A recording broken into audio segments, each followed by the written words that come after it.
দর্শক, ভারতের গোয়া থেকে আমি মেহেদী হাসান মুন্না আপনাদের সঙ্গে যুক্ত হয়েছি নারী সাফে অংশগ্রহণরত বাংলাদেশ দলের সর্বশেষ নিয়ে জানাতে। গতকালই বাংলাদেশ দল নেপালকে 4-2 গোলে হারিয়েছে। যদিও প্রত্যাশিত জয়, 3টি পয়েন্ট পেয়েছে, তবে সেই 3 পয়েন্ট নিয়ে আসলে আদৌ কতটা তৃপ্তি পেয়েছে বাংলাদেশ সেটি একটি প্রশ্নের জায়গায় রয়েছে। আজ বাংলাদেশ দলের দুজন ফুটবলার সাংবাদিকদের সঙ্গে অনানুষ্ঠানিক একটি সংবাদ সম্মেলনে কথা বলেছেন।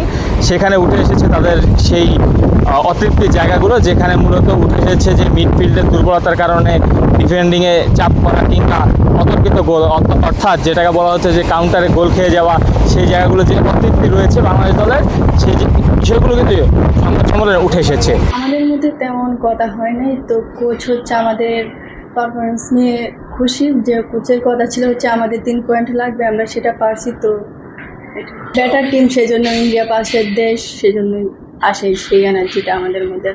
আমাদের সেই রকম খেলাটা খেলতে পারিনি, তাই সবাই এত আনন্দ হওয়ার কিছু নেই। ইন্ডিয়ার সাথে আমাদের হচ্ছে ফাইট, ওইটা জিতলে হচ্ছে আমরা খুশি হব আর কি।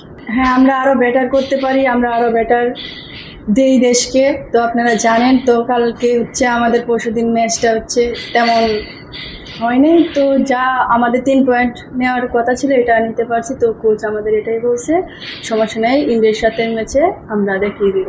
হ্যাঁ, কোচ তো এটা নিয়ে বসবে, ট্রেনিং করাবে। তো হচ্ছে ইন্ডিয়ার সাথে হচ্ছে আমরা তো হচ্ছে সেরে খেলবো না ওদেরকে, তাই না?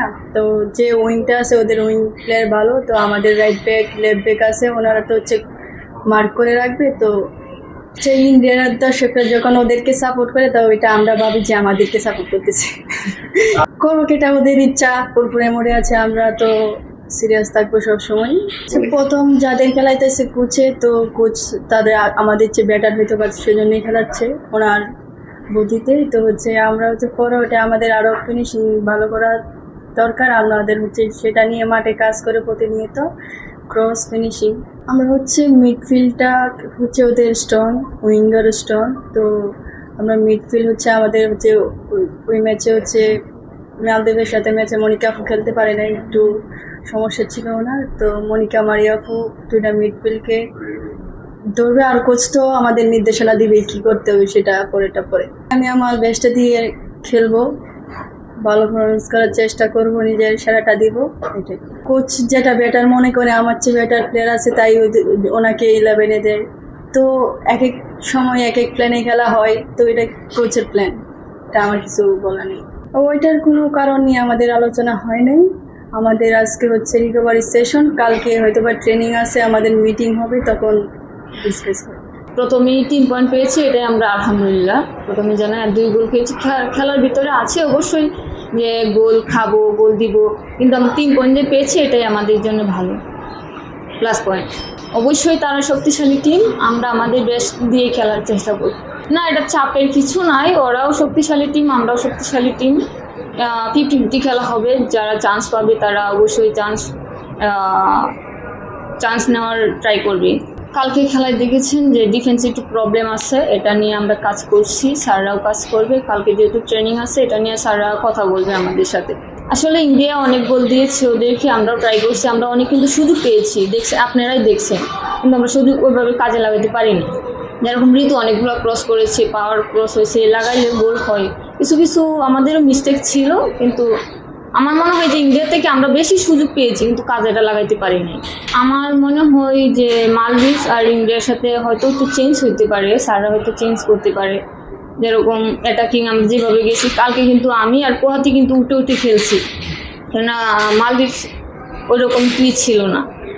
আর ইন্ডিয়ার সাথে আমরা এতটা উঠতে পারবো না, পোহাতি উঠতে পারবে না, আমিও উঠতে পারবো না, কেননা আমরাও চাপে থাকবো, ইন্ডিয়ার টিমও চাপে থাকবে, কারণ 50-50 টিম। ইন্ডিয়াও কিন্তু শক্তিশালী টিম। আমরা ট্রাই করব যে জিতার, 3 পয়েন্ট নিয়ে বের হওয়ার ম্যাচ থেকে ইন্ডিয়ার সাথে। ওনাদের খেলার ফিলোসফি আমরা অবশ্যই একটু এলেও জানি, বা এত বছর ধরে খেলছি ওনাদের সাথে। ওরা বেশিরভাগ খেলে উইং দিয়ে খেলে, আমরা চাবো যে উইংগুলো ব্লক করলে, যে উইং থেকে যদি বল না আসতে পারে তাহলে তো তাদের স্ট্রাইকার ফিনিশ করতে পারবে না। আমরা চেষ্টা করবো যে উইংগুলো ব্লক করার। জিতলে আলাদাই আমাদের একটা ভালো লাগা কাজ করে, আমাদের না শুধু, আমাদের দেশবাসী, বাংলাদেশ সবারই একটা ভালো কাজ করে। সেই ক্ষেত্রে আমার মনে হয় যে ইন্ডিয়ার সাথে জেতাটা ইম্পর্টেন্ট আমাদের। সর্বোচ্চ দেওয়ার চেষ্টা করব, বাকিটা উপর আল্লাহর উপর। কিছু কিছু ক্ষেত্রে আমাদের ছিল, উনি কিন্তু বাহির থেকে আমাদের বলা ট্রাই করছে, দেন ওনার কথা আমরা শুনছি। দেন মনিকা আর মারিয়া যদি খেলেন, আমার মনে হয় যে এটা ইন্ডিয়ার সাথে এরকম মিস্টেক আমাদের হবে না। আরও একটি বিষয়, বাংলাদেশ দল কিন্তু ইতিমধ্যে এই জয়ের মধ্য দিয়ে সেমিফাইনালে উঠে গিয়েছে। তার মানে বাংলাদেশ দলের যে গ্রুপ পর্বে ভারতের সঙ্গে ম্যাচটি রয়েছে সেটি আপাতত নিয়ম রক্ষার একটি ম্যাচ, কিন্তু একে অন্যভাবেও দেখা হচ্ছে, সেদিকে দেখা হচ্ছে কি ফাইনালে ড্রেস রিহার্সাল হিসেবে। কেননা বাংলাদেশ এবং ভারত বিগত কয়েকটি নারীর সাফে ফাইনালে পরিচিত নাম, এবং এবারও সেটি হতে যাচ্ছে বলে অনেকের ধারণা। বাংলাদেশ ভারত আরেকটি বিষয় যে সেটি একটি স্নায়ুযুদ্ধের লড়াই, সেটিতে কে জিতবে সেটিতে উপরে অনেক কিছু কিন্তু আসলে নির্ভর করে। বাংলাদেশ দল যদিও বলছে, বাংলাদেশ দলের ফুটবলাররা বলছে তারা চাঙা আছেন, তারা ভারতের বিরুদ্ধে তাদের সর্বোচ্চতা দিয়ে চেষ্টা করবে। আর জানাচ্ছি আরেকটি বিষয়, আমরা জানাচ্ছি যে বাংলাদেশ দল আজকে কী করেছে। গতকালকে ম্যাচটি জয়ের পর বাংলাদেশ দল কিন্তু আজকে তাদের কোনো আনুষ্ঠানিক অনুশীলন ছিল না। তারা আজকে এই আরব সাগরের পারে কিছুক্ষণ তারা হাঁটাহাঁটি করেছে। তাদের আজকে মূলত রিকভারি সেশন, সেটি করে আগামীকালকে তাদের রয়েছে আনুষ্ঠানিক অনুশীলন সেশন, যেখানে তারা ভারতের বিপক্ষে লড়াইয়ের জন্য তাদের কৌশলটি আরেকবার অনুশীলন করে নেবে। এই ছিল ভারতের গোয়া থেকে নারী সাফে অংশগ্রহণরত বাংলাদেশ দলের ব্যাপারে সর্বশেষ।